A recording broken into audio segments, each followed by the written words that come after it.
Hi, my name is Jasmine Pierce, and I'm here to talk to you about postpartum depression.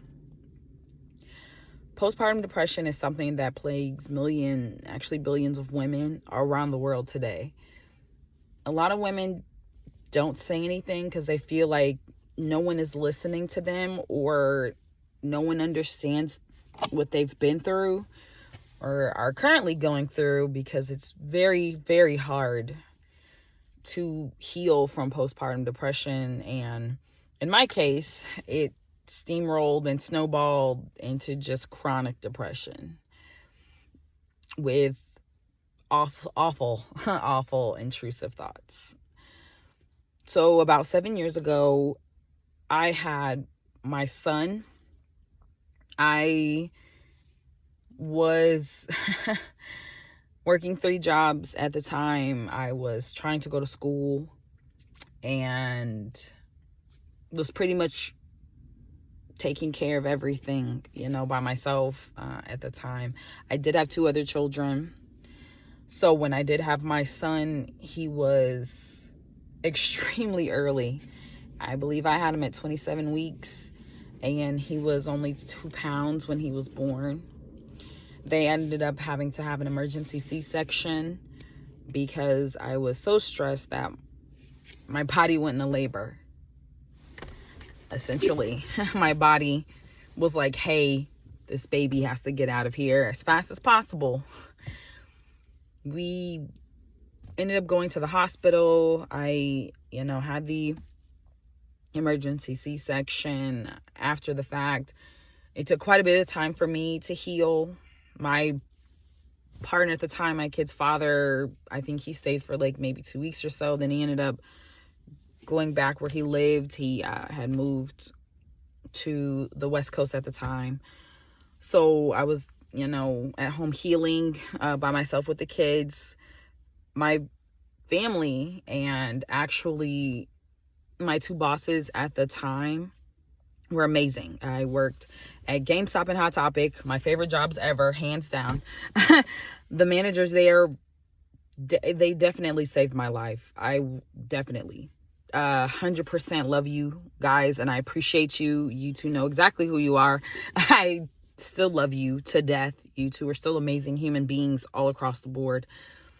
But at that particular time, it just was so hard for me to deal with everything, because I felt like it was just me and I was alone. I was, laid up, because it takes 6 weeks or more to heal from a C-section, and mine was an emergency C-section. And during the time, after I had him, they told me and my partner that he probably wouldn't survive the night. Like, he was, 2 pounds and some ounces. So we were preparing for the worst. He ended up getting sent a helicopter to a super NICU, which I didn't know even existed, but it was St. Jude's. They're amazing. They're absolutely amazing. The care that he got there was amazing. The nurses, all of the staffing was amazing. I was able to go back and forth with the help of my 2 awesome best friends, which I'm still friends with currently. I love you guys. And my mom just helping me go back and forth. And they have, in the hospital, they have this daycare area. So if you do have extra kids, they can be there while you're visiting, because where he was, people couldn't see him, because, it was really, other babies that were in there were very sick. So it was to cut down on them getting germs or them getting anything else possibly that's fine with us that would hurt him. I was there as much as I could, honestly, as much as I possibly could. It was about 2 hours away from me at the time.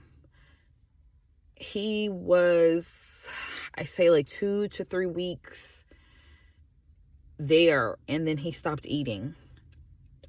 So panic set in for me, because I started to get, those awesome intrusive thoughts of, I put him here and I could have just taken care of him more, and I should have taken care of myself more. And I'm a bad mom, and things like that, which I still deal with every time I hug him, hands down. I end up being able to start pumping milk for him, and he started eating again after, I think it was like a day they said that they couldn't really get him to eat. My friend drove me up there. I'd say she probably drove me up there within about an hour once she found out that was going on, to give him milk, to make sure that, to see if he would even eat, and he did, and I was very grateful at the time for that. So I ended up being able, like, fast forward, I ended up being able to get him transferred closer to me. So he was, instead of him being the 2 hours away, once he got a little bit healthier, he was and gained weight, he was able to be about 20 minutes away, which was so much easier for, visitation, and me being able to feed him and see him. I was able to actually go up there. I'd say I was up there every day, every day, to make sure he was all right. My mom would take me, or, my friends or something, or at the time, and I was able to just, at least to see his face or hold his hand. But I distinctly remember, like, just holding his hand through the little box. And if anyone who's had a kid in NICU, you know exactly the feeling, the lights, and the, you get to stick your little finger in there and pray to God that they hold your hand back for the 2 seconds that they probably can. And that meant so much to me at the time. It really meant the world. Well, he ended up being able to come home after about 6 months of being in the NICU. And after he was home, they were telling me that he was having issues breathing, because when he was born, his lungs had a little bit of a development problem, and I'm sorry. And he had flursy. And if you don't know what flursy is, that means that there's a little bit of fluid on your lungs. And actually, he still has breathing issues now, but they weren't as bad. So I ended up getting very sleep deprived, me and my current husband, because in the middle of the night, he would just stop breathing. So I would spend hours just watching his chest and his stomach move up and down while he was sleeping, to the point to where I think I probably only sleep 4 hours now, actually. And I still listen to him sleep, but I remember it being the absolute worst time. And if you ever have had a baby who's been in NICU or who's had any issues, you just take it so much more serious, and it's so stressful when you have that go on for you. And there is always friends and family. In my case, my family and I'm sorry. I had to take a break, you guys. I'm sorry. My mom was extremely helpful and was just there to make sure that I was okay by any means necessary.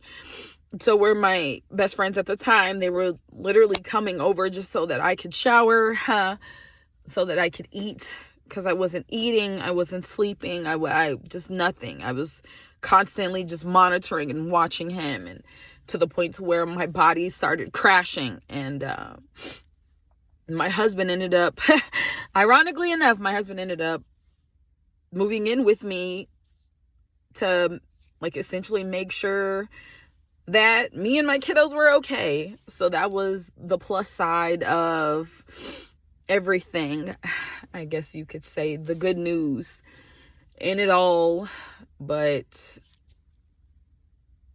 I still feel like currently that I'm a terrible mom, which I'm sure Other women feel the same. Other women. You're not a terrible mom. If no one tells you, you're not a terrible mom. Yeah, you may have a hiccup or two, or yeah, things might not go as planned because, life, right? It happens. But if no one tells you ever, coming from one super NICU mom to another, one postpartum mom to another, one survival kid, because he is such a fighter. I kid you not. He's such a firecracker, to another mom. You're doing amazing. You're great. You're fantastic. You show up, you're there, you're kissing all the boo-boos, and you're doing all the tucking in, and you're reading all the books, and it's hard. It is hard. They didn't write a book for this. Unfortunately, because if they did, I didn't read it. But that is my TED Talk for the day. Now you know that you are not alone. There's so many of us out there. There's so many of us out there who are still dealing with postpartum, or if it has become depression or anything, say something. I do have a mom's group that is available. If you just need to vent or say anything, you can be anonymous. Or if you feel like the intrusive thoughts are too much, you can message or email, or I don't know. I'm not the judging type. I never have been. So, but just say something. Please say something before it's too late, because it was almost too late for me. It was definitely almost too late for me. But I had 1,001 people who cared. I had my current husband who just would not let me give up. The minute I told him I was done, he literally packed everything and was there for me when I needed him to be. So you have someone. If you don't have anyone, hi, you have me, and we're best friends now. So drink water, eat some food, kiss your amazing NICU kid. Just kiss them and hold them and hug them. And I'm here if you do need anything. I'm always here, actually, because I don't sleep. But this is me signing off. And again, if you need anything, please don't hesitate. Please don't hesitate. If it's 2 or 3 in the morning, I am on the East Coast, but it doesn't matter. I will answer. And you will get me. And I just hope you understand that you're amazing. I just really do. I hope you understand that. And if you need anything for the 50th time, I know I've said it 50,000 times, but sometimes as moms, it doesn't get through the first time. But I'm here if you need me.